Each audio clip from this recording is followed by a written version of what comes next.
Gas না জ্বালিয়ে কোনো রকম ঝামেলা ছাড়াই পেঁপে দিয়ে দারুণ স্বাদের ডেজার্ট। পেঁপের ডেজার্টটা বানানোর জন্য আধাটা পেঁপে নিয়েছি। আর পেঁপে নরম হলেও কোনো ব্যাপার না, শক্ত পেঁপে দিয়ে কিন্তু এটা ভালো হবে না।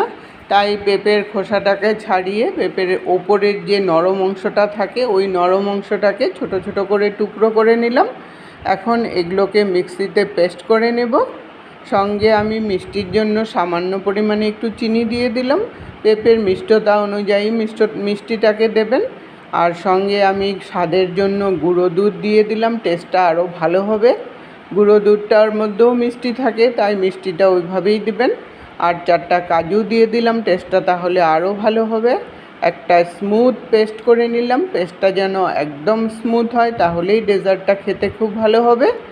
এখন এটাকে একটা বাটির মধ্যে নিয়ে সুন্দর করে ওপরটাকে সমান করে নিয়ে একটু ট্যাপ করে দিবেন, যাতে ভিতরে কোনো বাবলস ঢুকে না থাকে।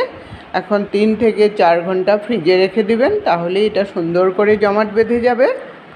4 ঘন্টা পর ফ্রিজ থেকে বের করে দেখাচ্ছি, এটা কিন্তু সুন্দর করে জমাট বেঁধে গেছে, উপরটাও শক্ত হয়ে গেছে, হাতে কিন্তু কিচ্ছু লাগছে না।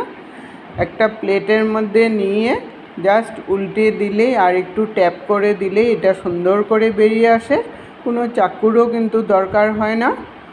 এই প্রচণ্ড গরমে এরকম একটা ঠান্ডা ঠান্ডা ডেজার্ট যদি হয় তাহলে মনটাও ভরে যায়।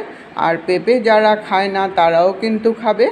ইচ্ছা করলে আপনারা এটাকে কেটে কেটেও খেতে পারেন, বা ছোট ছোট বাটিতে বসিয়ে গোটা গোটাও খেতে পারেন। রেসিপিটা যদি ভালো লেগে থাকে লাইক দিয়ে সবার সাথে শেয়ার করে দিবেন, আর একবার হলেও ট্রাই করে দেখবেন।